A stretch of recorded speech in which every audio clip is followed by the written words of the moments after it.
नमस्कार, मैं हूं आपके साथ दिव्या सिंह और आप देख रहे हैं महारो राजस्थान। खबरों की शुरुआत करेंगे, लेकिन उससे पहले नजर इस वक्त की सुर्खियों पर। बीजेपी चिकित्सा प्रकोष्ठ के प्रदेश प्रभारी सर्वेश्वर शर्मा पहुंचे बीकानेर। कार्यकर्ताओं ने छापा पहनाकर किया स्वागत। कहा, आयुष्मान निरोगी भारत अभियान का मिल रहा लाभ।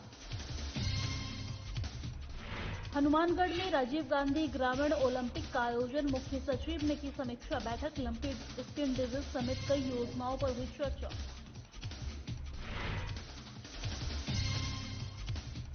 बीकानेर में कॉलेज के चुनाव की प्रक्रिया हुई शुरू। छात्र प्रतिनिधियों ने उत्साह के साथ भरा नामांकन। एनएसयूआई, एबीवीपी समेत कई छात्रों ने ठोकी ताल।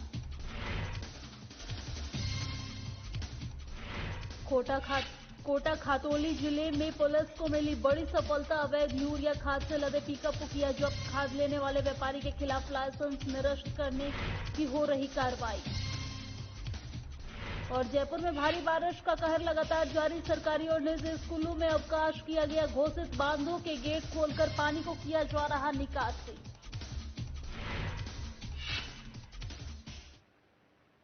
चलिए खबरों की शुरुआत करते हैं और खबर हनुमानगढ़ से है, जहां मुख्य सचिव उषा शर्मा ने 29 अगस्त से प्रारंभ होने वाले खेलों का महाकुंभ राजीव गांधी ग्रामीण ओलंपिक के आयोजन संबंधी सभी तैयारियां 28 अगस्त तक पूर्ण करने के निर्देश दिए हैं। उन्होंने कहा है कि ओलंपिक खेलों से संबंधित टीम का गठन, मैदानों के चिन्हीकरण, खेल सामग्री की खरीद और टीमों के प्रैक्टिस सेशन प्रारंभ करना सुनिश्चित करें और तत्काल अभ्यास सत्र प्रारंभ करें। साथ ही उन्होंने कहा है कि बड़े स्तर पर ग्रामीण खेलों का आयोजन भाईचारे की भावना बढ़ाने और हैप्पीनेस इंडेक्स बढ़ाने का एक अवसर है, जिसका अधिक से अधिक प्रचार प्रसार करें। वहीं मुख्य सचिव ने राजीव गांधी ग्रामीण ओलंपिक खेल, लंपी स्किन डिजीज, मुख्यमंत्री चिरंजीवी योजना समेत विभिन्न योजनाओं की समीक्षा कर उन्होंने कहा है कि दवाइयों और अन्य संसाधनों की कोई कमी नहीं होनी चाहिए। आपको बता दें कि ओलंपिक में kabaddi, kho kho, tennis ball, cricket, volleyball, hockey और शूटिंग वॉलीबॉल खेलों की प्रतियोगिता आयोजित होगी। साथ ही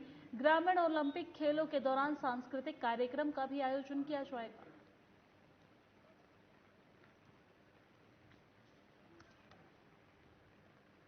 और अब खबर बीकानेर से है, जहां 2 साल बाद कॉलेजों में 26 अगस्त से होने वाले चुनावों के लिए आज छात्र प्रतिनिधियों ने बड़े उत्साह से नामांकन दाखिल किए हैं। एमजीएसयू, श्रीडूंगर कॉलेज और महारानी कॉलेज सहित जिले की सरकारी और गैर सरकारी कॉलेजों में प्रत्याशियों ने अपने समर्थकों के साथ रैली के रूप में कॉलेज में पर्चा दाखिल करने पहुंचे हैं। इस दौरान कई प्रत्याशियों ने छात्र संगठन एनएसयूआई, एबीवीपी के बैनर तले नामांकन किया, तो कईयों ने निर्दलीय के रूप में ताल ठोक दी है।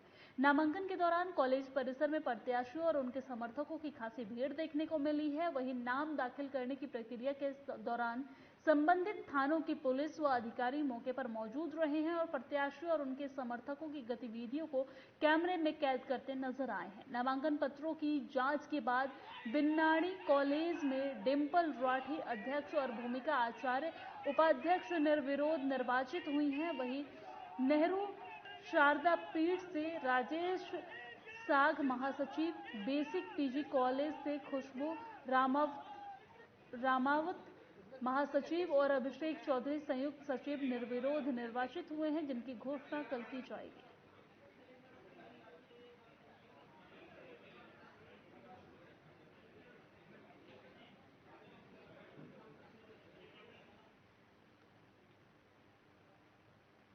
और कोटा जिले के खातौली कस्बे के सभी समाज के लोगों के द्वारा कैंडल मार्च निकालने को लेकर पुलिस थानाधिकारी रामस्वरूप राठौर को लिखित में अवगत करवाकर आज कस्बे में कैंडल मार्च निकालने के लिए परमिशन ली गई है। समाजसेवी श्याम सुंदर सोनी ने बताया है कि जालौर के दलित छात्र के टीचर द्वारा पीट कर हत्या कर दी गई थी, उसे लेकर खातौली कस्बे में कैंडल मार्च निकाला जाएगा।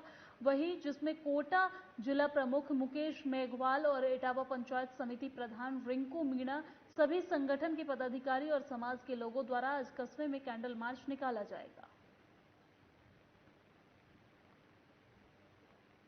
द्वारा एक बच्चे की पिटाई की गई, उसकी मौत हो गई, उसके बारे में उसके खिलाफ हम कैंडल मार्च निकाल रहे हैं कल और चाहते हैं कि सरकार जल्दी कार्रवाई को करे, निष्पक्ष जांच हो और दोषी पाए जाने पर उसको हम तो ये कहते हैं कि सरेआम फांसी दी जाए ताकि ऐसी घटनाओं की पुनरावृत्ति न हो। छुआछूत जैसी ये जो बुराइयां हैं ये हमारे देश से निकले। और अब खबर बीकानेर से है, जहां ग्रामीण क्षेत्र की खेल प्रतिभाओं को अवसर उपलब्ध करवाने के उद्देश्य से मुख्यमंत्री अशोक गहलोत की पहल पर नवाचार के रूप में राजीव गांधी ग्रामीण ओलंपिक खेल 29 अगस्त से शुरू होंगे। इसके लिए जिले में 8,387 टीमें का गठन कर दिया गया है।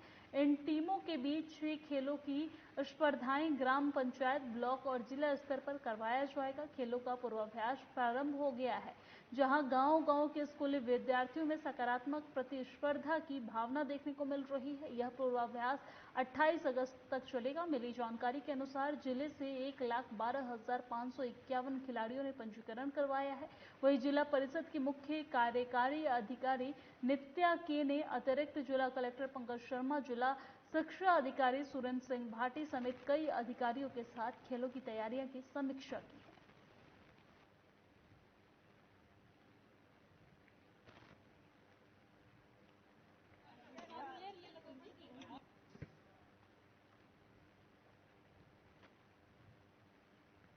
और खबरों में आगे बढ़ते हुए बात लालसोट की कर लेंगे। लालसोट में अंबेडकर विकास मंच के तत्वाधान में उपखंड अधिकारी मोहर सिंह मेड़ा को ज्ञापन दिया गया है। आपको बता दें कि इसमें नवनिर्मित जिला अस्पताल का नामकरण भारत रत्न डॉक्टर भीमराव अंबेडकर के नाम पर किए जाने की मांग रखी गई है। इसी मांग को लेकर उपखंड अधिकारी, राज्यपाल, मुख्यमंत्री और चिकित्सा मंत्री के नाम ज्ञापन सौंपा गया है।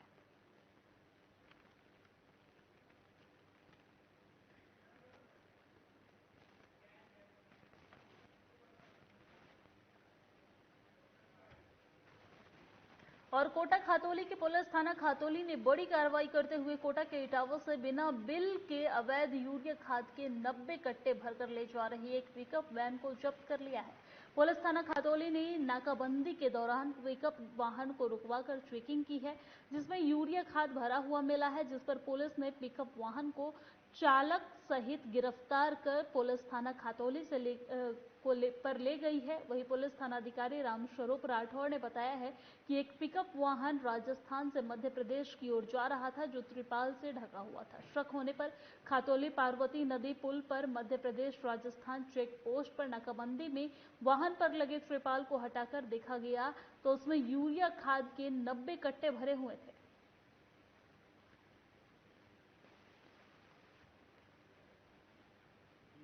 एक एमपी नंबर की गाड़ी आई थी, उसको चेक किया, उसमें खाद भरा हुआ था।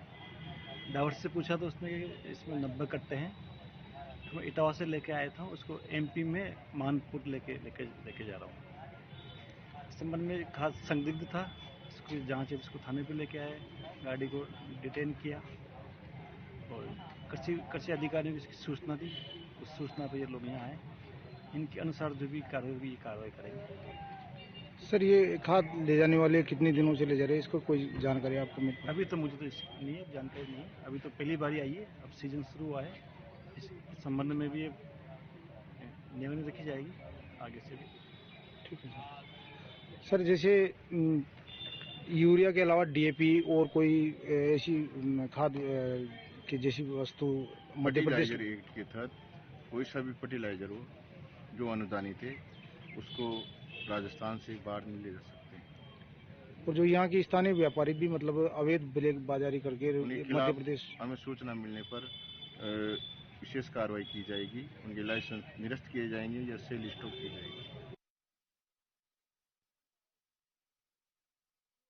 और इंस्पायर अवार्ड कार्यशाला 2022 का आयोजन जशोल की रानी भटियाणी मंदिर ट्रस्ट परिसर में रखा गया है। इस कार्यक्रम में जिला शिक्षा अधिकारी केसर दान सहित सभी CBEO मौजूद रहे हैं।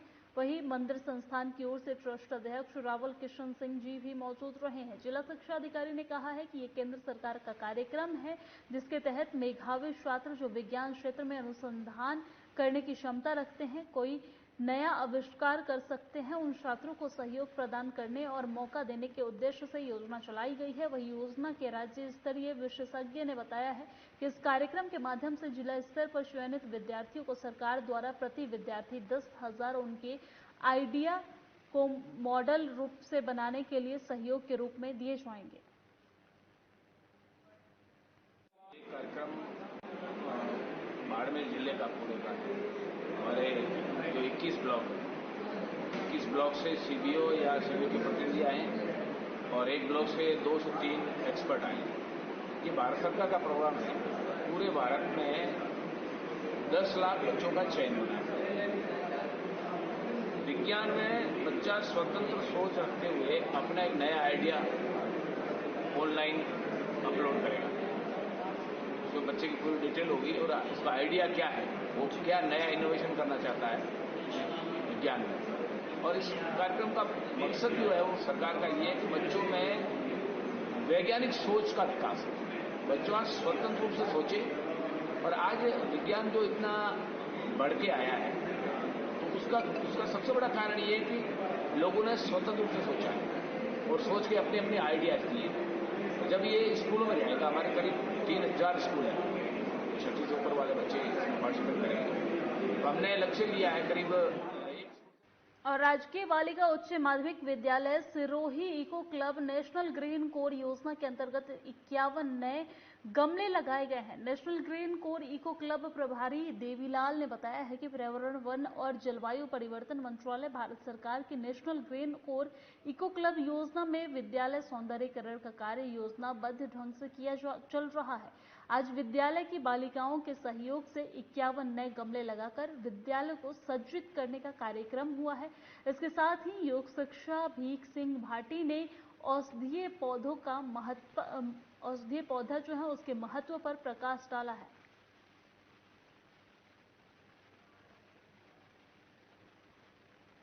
और अब खबर हनुमानगढ़ से है, जहां कलेक्ट्रेट सभागार में जिला कलेक्टर नथमल डिडेल की अध्यक्षता में बिजली, पानी, मौसमी बीमारी सहित अन्य सभी विभागों की समीक्षा बैठक का आयोजन हुआ है। बैठक में जिला कलेक्टर ने कहा है कि मुख्यमंत्री चिरंजीवी स्वास्थ्य बीमा योजना में सर्वाधिक रजिस्ट्रेशन कराने वाले सरपंचों और वार्ड पार्षदों को ब्लॉक स्तर पर सम्मानित किया जाएगा। जो सरपंच अपनी ग्राम पंचायत के सभी परिवारों और उनके पार्षदों अपने वार्ड के सभी परिवारों का इस योजना में रजिस्ट्रेशन करवाएंगे, उन्हें सम्मानित किया जाएगा। जिला कलेक्टर ने कहा है कि राज्य सरकार की मंशा के अनुसार जिला के सभी परिवार का सरकार के इस अति महत्वाकांक्षी चिरंजीवी योजना के अंतर्गत रजिस्ट्रेशन करवाना सुनिश्चित करना चाहिए।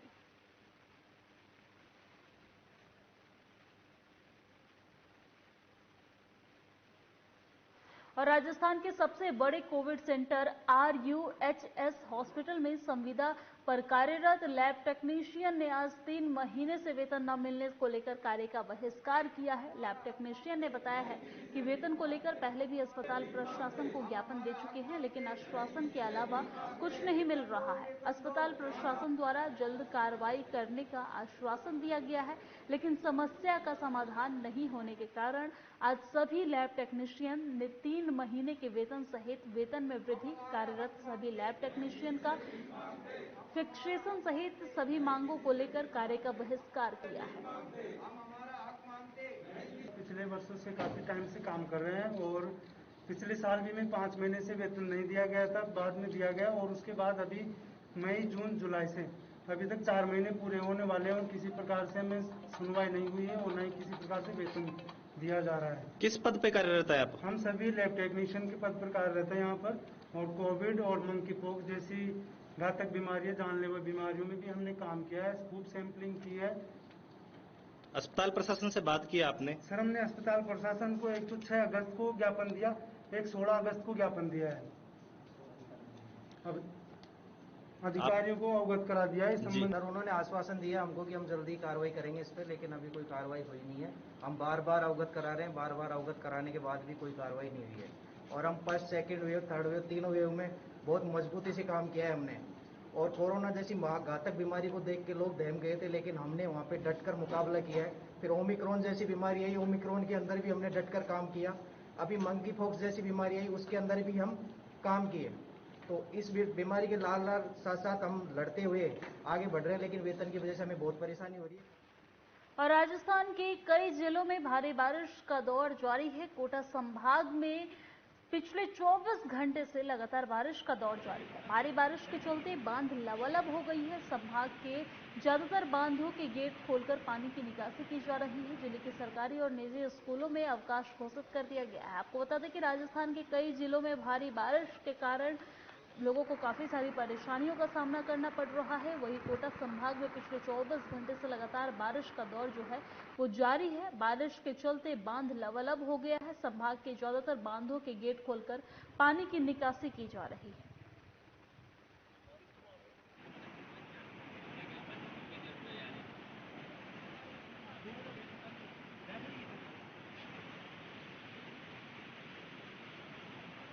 रहे हैं जहां भारी बारिश का जो कहर है वो जारी है। तस्वीरें टीवी स्क्रीन पे देख सकते हैं। कोटा संभाग की ये तस्वीर है, जयपुर के कोटा संभाग की ये तस्वीर है, जहां लगातार मूसलाधार बारिश होने की वजह से बाढ़ जैसी स्थिति बनी हुई है। नदी नाले जो है वो उफान पर है।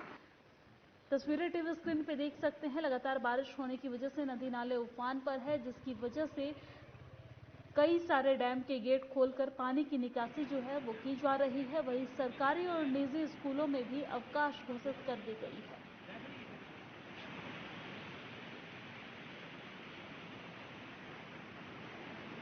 राजस्थान में मानसून की लगातार हो रही भारी बारिश अब तबाही मचाने लगी है। लगातार मूसलाधार बारिश होने से जोधपुर और कोटा समेत कई शहरों में बाढ़ जैसे हालात है।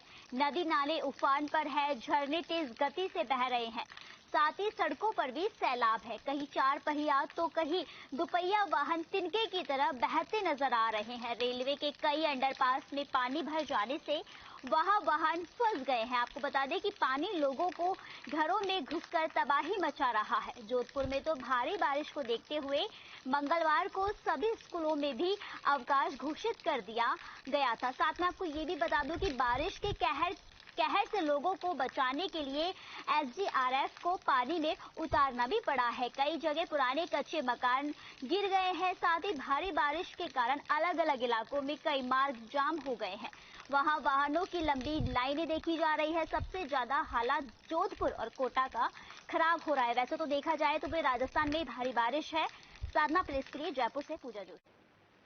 और अब खबर बीकानेर से है, जहां मिशन निरोगी राजस्थान यात्रा के तहत बीजेपी चिकित्सा प्रकोष्ठ के प्रदेश प्रभारी सर्वेश्वर शर्मा आज बीकानेर आए हैं और जहां बीजेपी कार्यकर्ताओं ने साफा पहनाकर उनका स्वागत किया है। शर्मा ने कहा है कि प्रधानमंत्री नरेंद्र मोदी की सोच है कि हर आदमी स्वस्थ रहे। उनके द्वारा चलाया जा रहा आयुष्मान निरोगी भारत अभियान का लोगों को भरपूर फायदा मिल रहा है। आज गरीब से लेकर जो अति गरीब व्यक्ति हैं इस योजना का लाभ उठाकर अपना इलाज करवा रहे हैं। आज के युग में हर व्यक्ति को दवाई की आवश्यकता होती है। जन औषधि योजना भी काफी लाभकारी है। कोरोना के टाइम में मोदी ने 200 करोड़ डोज लगवा दी है, जो अपने आप में एक मिसाल है। इसके अलावा मेडिसिन में काम आने वाले अधिकतर साल्टों का निर्माण सॉल्ट जो है उनका निर्माण जो है वो भारत में ही होने लगा है, जिससे भारत दूसरे देशों के अधीन नहीं रहकर यहीं पर दवाइयों का उत्पादन कर सके। ये बहुत बड़ी उपलब्धि है। मोदी की महत्वपूर्ण जन औषधि और जन उपयोगी योजनाओं को गांव-गांव ढाणी-ढाणी पहुंचवाने का काम हम लोग कर रहे हैं। लक्ष्य है कि हिंदुस्तान का हर व्यक्ति स्वस्थ रहे और स्वस्थ तब रहेगा जब उसके कई बार क्योंकि बीमारियां तो होनी है, ये तो तय है कि बीमारियां होनी है। तो उन बीमारियों के इलाज के लिए माननीय मोदी जी ने काफी योजनाएं चालू कर रखी है, जिसमें आयुष्मान योजना है, जनौषधि योजना है और आपने अभी कोरोना के अंदर पूरे विश्व के अंदर सबको चौंका दिया था मोदी जी ने कि पूरे हिंदुस्तान का उन्होंने वैक्सीनेशन 200 करोड़ डोज वैक्सीन की उन्होंने लगवा दी है। इसको लेके हम राजस्थान में 15 जुलाई से अपने कोटा से इस यात्रा का प्रारंभ हमने किया था। स्वास्थ्य जागृति यात्रा है और इसका जो मुख्य है वो मिशन निरोगी हिंदुस्तान इस यात्रा को नाम दिया गया है, जिसके तहत हम राजस्थान के हर जिले के अंदर ये यात्रा कर रहे हैं। आज हम यहाँ पे बीकानेर पहुंचे हैं। लगभग 15 जिलों की यात्रा हम कर चुके हैं। उस यात्रा का हमारा जो मुख्य लक्ष्य है कि माननीय मोदी जी ने जो स्वास्थ्य योजनाएं आम जनता के स्वास्थ्य को ठीक करने के लिए जो बनाई गई हैं, उन योजनाओं को आम जनता तक कैसे पहुंचाएं। और नव सृजित पुलिस थाना जसोल की पहली थाना प्रभारी के रूप में एसएचओ डिंपल कन्वर ने पदभार ग्रहण कर लिया है। पदभार ग्रहण करते ही थानाधिकारी डिंपल कन्वर ने सादा प्लस की टीम से खास बातचीत की है। इस मौके पर डिंपल ने बताया है कि थाना जसोल को 42 गांवों की जिम्मेदारी मिली है। पहली थानाधिकारी होना गौरव की बात तो है, लेकिन साथ ही सबसे बड़ी जिम्मेदारी भी है कि नव सृजित थाने से जनता की जो अपेक्षाएं हैं उन पर खड़ा उतरना होगा, जिसके लिए मैं पूरा प्रयास करूंगी। आपको बता दें कि फिलहाल 42 गांवों की कानून व्यवस्था संभालने के लिए थानाधिकारी महोदया के 20 कांस्टेबल, 4 हेड कांस्टेबल के साथ एक एएसआई का स्टाफ दिया गया। हालांकि स्टाफ ने अभी तक ज्वाइन नहीं किया है। थानाधिकारी डिंपल कन्वर की बात करें तो वो एसएचओ साहिबा का तबादला बाड़मेर से जसोल थाने में हुआ है और अब तक वो अपनी साफ और बेबाक छवि से पहचानी जाती है। इससे पहले मेरी पोस्टिंग पाली थी।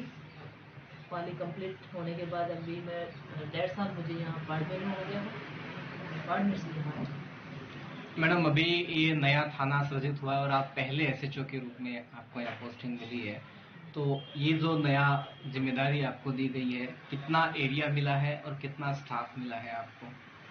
लगभग 42 के लगभग गांव है यहाँ पे और स्टाफ जो है हमारे 20 कांस्टेबल, 4 हेड कांस्टेबल और एक एएसआई की यहाँ पे ड्यूटी लगी है। अभी कुछ ने ज्वाइन कर लिया, बाकी 1-2 दिन में ज्वाइन कर लेंगे। आपकी क्या प्राथमिकताएं रहेंगी यहाँ ज्वाइनिंग के बाद?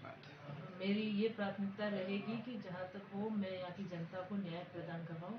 आपराधिक वारदातें अगर बढ़ रही है तो उन पे अंकुश लगाऊं। तस्करी है,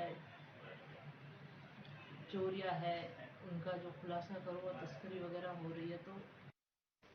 और प्रतापनगर में समर्पण संस्थान के माध्यम से सघन वृक्षारोपण का कार्यक्रम रखा गया है, जहां प्रतापनगर सेक्टर 19 के समर्पण पार्क में कोऑपरेटिव बैंक के सीईओ मोहम्मद इकबाल खान इस कार्यक्रम में मुख्य अतिथि के रूप में शामिल हुए। इस अवसर पर खान ने कहा है कि पेड़ प्रकृति का अनमोल और बहुमूल्य उपहार है। पेड़ के बिना हमारा धरती पर जीवन असंभव है। वहीं मोहम्मद इकबाल खान ने कहा है कि पेड़ ही हमारे प्राणवायु ऑक्सीजन देते हैं और कोरोना काल के बाद हमें ऑक्सीजन का महत्व और अधिक समझ में आ गया है। इससे पूर्व वृक्षारोपण कार्यक्रम की शुरुआत समर्पण प्रार्थना के साथ की गई है। संस्था सदस्यों द्वारा पार्क में विभिन्न प्रकार के पेड़ लगाए गए हैं, जिसमें आंवला, आम, पीपल, बरगद, पाम, ग्रीन, अशोक आदि वृक्ष शामिल थे।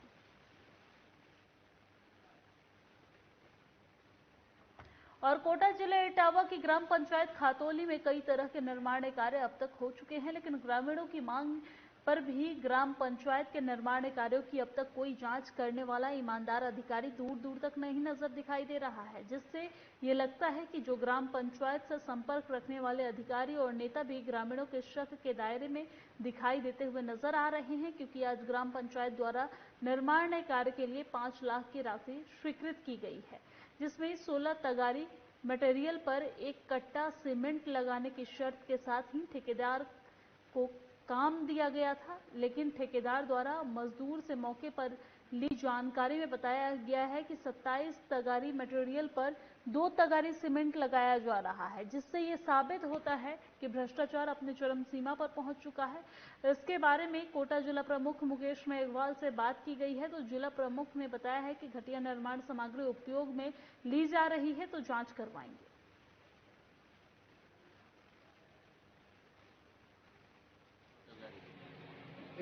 कितनी तगारी पर?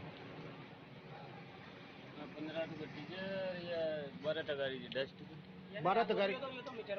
रुको भाई साहब, 12 तगारी तो गिट्टी से और 15 तगारी डस्ट। हाँ 12। तो ये पर कितना कट्टो सीमेंट डाल रहे आप? 2 तगारी। और कोटा पिपलदा विधानसभा सुल्तानपुर ब्लॉक के जनप्रतिनिधियों द्वारा कोटा ग्रामीण में चल रही अवैध शराब की ब्रांच को बंद करने के संबंध में कोटा रेंज आईजी के नाम सुल्तानपुर थाने में थानाधिकारी के जरिए ज्ञापन सौंपा गया है। वही क्षेत्र के सभी जनप्रतिनिधि पीडब्ल्यूडी गेस्ट हाउस में सैकड़ों की संख्या में एकत्रित हुए हैं। उसके बाद सामूहिक रूप से बैठक आयोजित कर हाथों में तख्तियां लेकर नारेबाजी की गई है। आपको बता दें कि ज्ञापन के माध्यम से बताया गया है कि कोटा रेंज के कोटा ग्रामीणों में आबकारी नियमों को ताक पर रखते हुए आबकारी विभाग और पुलिस प्रशासन की मिलीभगत से पिपलदा विधानसभा क्षेत्र के दिगोद, सुल्तानपुर, सिमलिया, बुढ़ादित समेत अवैध रूप से कई शराब की दुकान खुली हुई है। आज सुल्तानपुर क्षेत्र में जो क्षेत्र के सभी जनप्रतिनिधियों द्वारा शराबबंदी के लिए ये कार्यक्रम जो रखा गया है, उसके लिए सुल्तानपुर, इटावा, खातौली, बुढ़ारीत समस्त ये व्रत है। उसमें सुल्तानपुर में अवैध शराब की जो दुकानें खुली हुई है, वो चारों ओर एक किराने की दुकान की पे जैसे शराब मिलता है वैसे शराब मिलता है। इसमें सभी सुल्तानपुर क्षेत्र के और इटावा क्षेत्र के सभी जनप्रतिनिधि इसमें शामिल है। पंचायत समिति सदस्य, जिला परिषद सदस्य, सरपंच, सारे गण इसमें शामिल है। और जो ये मुहिम चलाई जा रही है, उसके लिए आगामी अगर 7 दिन तक प्रशासन द्वारा ये अवैध शराब की दुकानें बंद नहीं की गई, इनकी कार्रवाई नहीं की गई तो और मेरे साथ राजस्थान की खबरों में फिलहाल इतना ही। मुझे दीजिए इजाजत। नमस्कार।